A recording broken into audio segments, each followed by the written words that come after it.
Good morning, everybody. Welcome to Penn Vicarage, and thank you so much for joining us for our Bible reflection for today. Hope you had a lovely weekend. Today we finish our adventure through the remarkable book of Genesis. I hope you've enjoyed it as much as I have.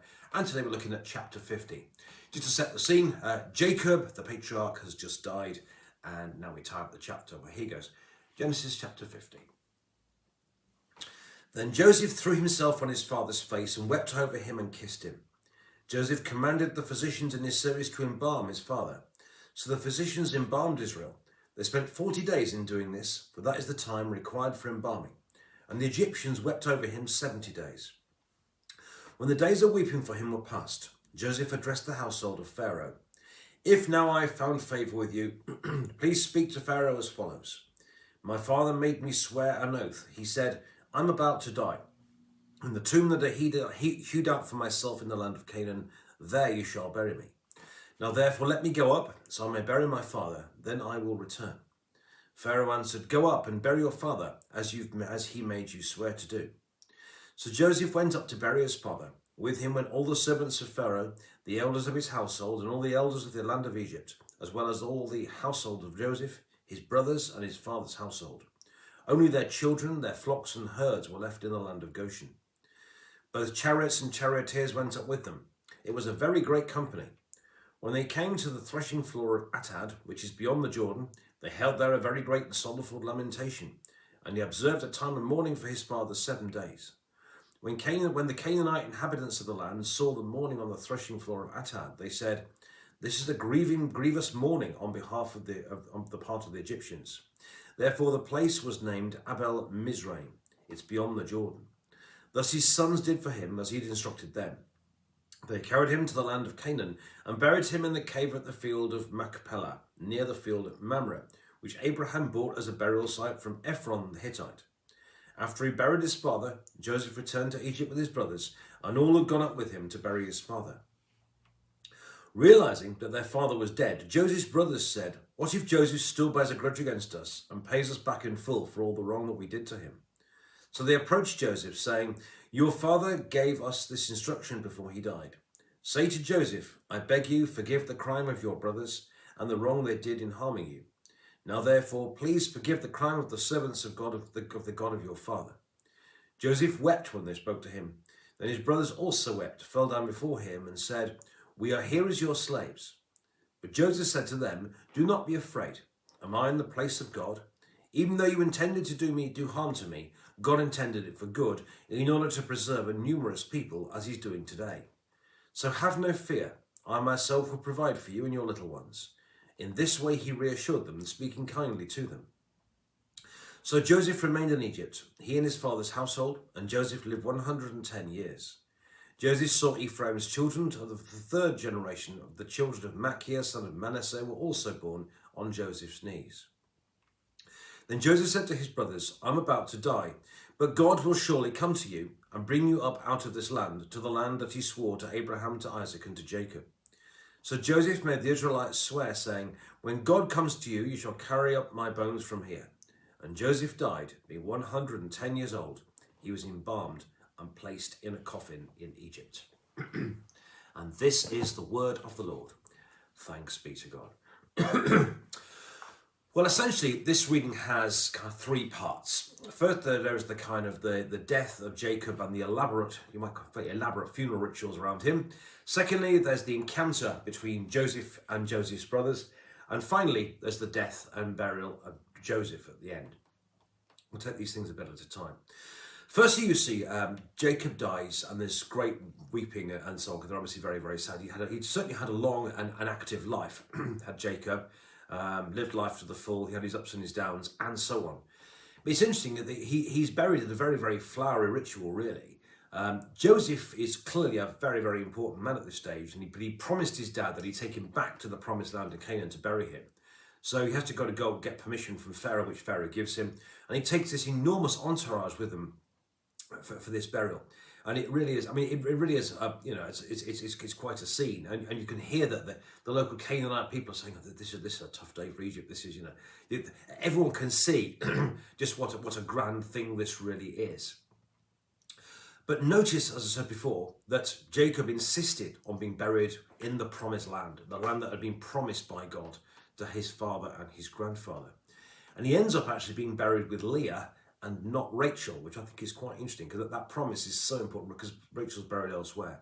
And I do kind of wonder whether being buried with Leah almost kind of sets the scene for the fact that going forward, in the long term anyway, Judah, who is a son of Leah, not Rachel, becomes the kind of preeminent one of the sons. So Joseph's got the preeminence at the moment, but long term, the royal bit and so on goes through Judah in the end, including for Jesus, of course.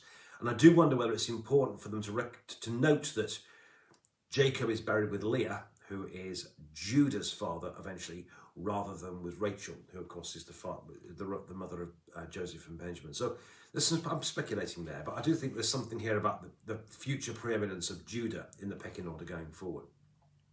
But notice, as I said, this great ritual, which I suppose is fitting for somebody who's taken up nearly Jacob to nearly half the book of Genesis, an active life, and he's given the full send off.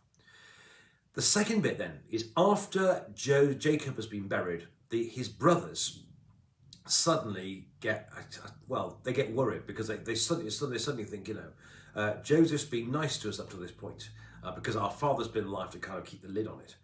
What's he going to be like now? Now that his father's gone, might he take the revenge you've perhaps been storing up for all this time and so on?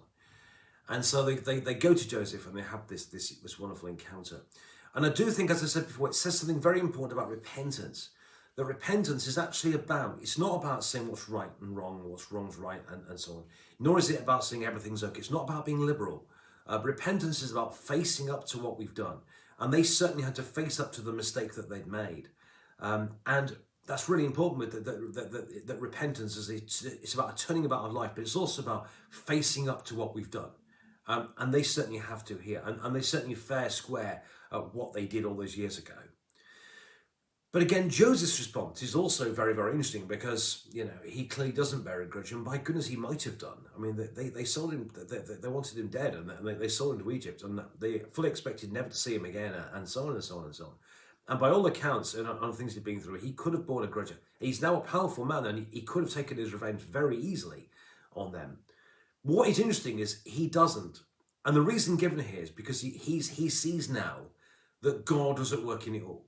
That even though they betrayed their brother, even though his life had been in danger on numerous occasions, even though he'd ended up being fatherless and homeless and brotherless and everything else, even despite all that happened with Potiphar's wife and all that sort of stuff, through it all, Joseph could see that God was at work.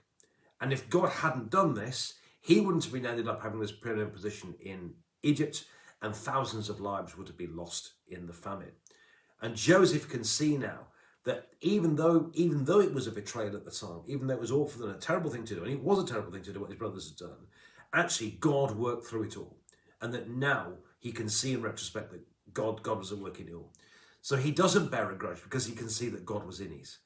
And I do think it's important to try and, much as we can, to see God in our lives, to know the presence of God. And even through difficult things sometimes, hard though they may be at the time, actually we look back and, frustrating at the time, we can often see in retrospect what God was doing.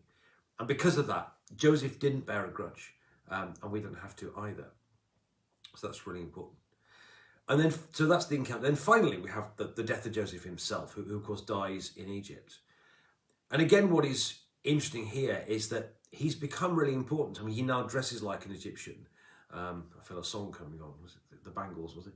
Like an Egyptian. Even though he's sort of living like an Egyptian, and he looks like an Egyptian, and he rules Egypt, and so on and so on and so on. And he's not buried in Egypt. He's buried in a casket.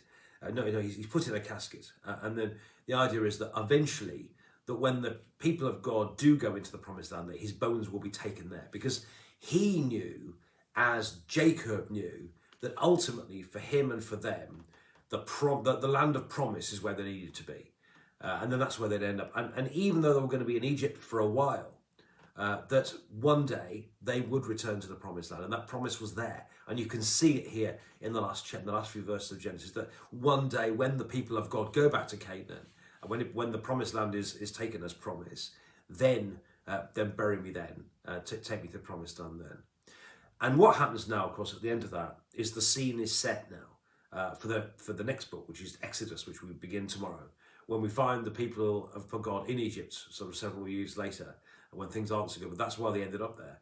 And the scene is set for that, for God's work in Exodus and so on, which we're going to find about in the next few days. So 3 sections in this: the death, an elaborate funeral around Jacob, the great patriarch, being seated on burying in the promised land. Daniel's promise is really important to him. That God's promise is absolutely number one.